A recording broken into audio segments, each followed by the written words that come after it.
Et que les gens servis sur Jean, on se trouve pour une vidéo un peu spéciale puisqu'on va attaquer aujourd'hui ma série sur de ton relief, donc l'épisode 2 pour aujourd'hui faire la présentation du jeu de Bataillon 1944 ou 1944.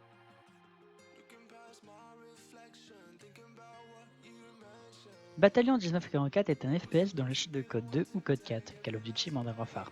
Développé par Bullhead Interactive et publié par Square Enix, le jeu a été lancé via une campagne Kickstarter en février 2016 assez catastrophique, mais relancé et surtout lancé le 23 mai 2019. Bataillon reprend l'époque de Deuxième Guerre mondiale, reprenant les plus grands lieux d'affrontement tels que les rues de Caratan ou encore les forêts de Bastogne. Bataillon dispose de plusieurs options assez complètes du FOV Field of View qui peut aller de 65 à 105 déjà disponible sur de nombreux FPS, le ratio avec classement pour vendre nos stats, nos médailles ou encore le leaderboard, ainsi que surtout une section défi, une armoire de tous nos skins ainsi que tous les armes du jeu et pour finir, un mode studio pour revoir nos gameplays préférés ainsi que se vanter devant nos amis de nos actions. Pour finir, il dispose d'un Battle Rank, ce dernier fonctionne comme un système de saison, proposant aux joueurs d'obtenir des skins en atteignant un certain niveau durant une même saison. Monter de niveau en jouant vous vaudra également un coffre de guerre gratuit et offre aussi parfois avec de la chance un skin et un avatar en fin de partie. Comme présenté au-dessus, le jeu dispose aussi de différentes saisons. Nous sommes déjà à la saison 4, chaque saison les saisons changent en fonction de grosses updates du jeu.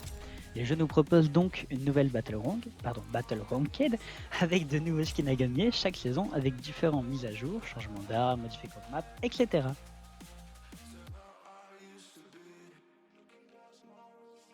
Bataillon dispose d'un mode multijoueur avec quelques modes arcade/ranked que je détaillerai plus tard en dessous, ainsi que des serveurs, donc des serveurs sur lesquels on peut retrouver des anciennes maps de Call of Duty comme Newton ou encore Crash ou tout simplement jouer sur les modes du jeu disponibles.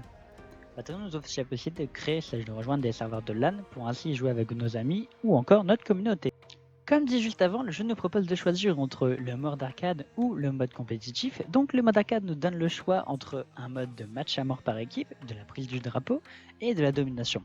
Du classique mais efficace certes. Pour l'instant, on ne peut pas choisir le mode de jeu auquel on veut jouer. Il existe aussi un mode qu'on appelle événement limité qui nous permet d'avoir accès à différents modes de jeu. La saison dernière, c'était un mode de sniper, aujourd'hui c'est un mode de R&D Ranked à 10 joueurs. Oui, je l'avoue, c'est un énorme plagiat de Counter-Strike, mais ça reste entre nous. Quant au mode compétitif, se trouve directement en partenariat avec Faceit sur des serveurs dédiés pour assurer un meilleur ping de partie. Pour ceux qui connaissent pas Faceit, entre guillemets, c'est un site de scrim, donc un site où on peut retrouver des joueurs pour effectuer des matchs 5 contre 5 sur différents jeux, Counter, Dota et tout ça. Voilà, donc qui permet d'assurer un meilleur ping. Les parties compétitives se trouvent être une recherche en destruction évidemment en 5 contre 5, bien différent de celui-là de Counter. En effet, ici il n'y a pas d'argent pour acheter grenades, protection et armes.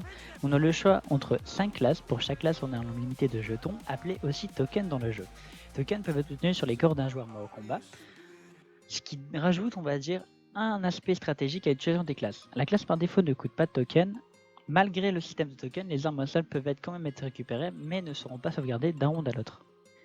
Pour résumer, Bataillon est un FPS sur les bases des anciens Call of Duty qui se joue au skill, qui dispose d'un système de rank, un système de battle rank, des classements, des serveurs, ainsi qu'un mode arcade et un mode compétitif en partenariat avec Faceit. Alors dis-moi l'ami, tu attends quoi pour l'acheter, hein?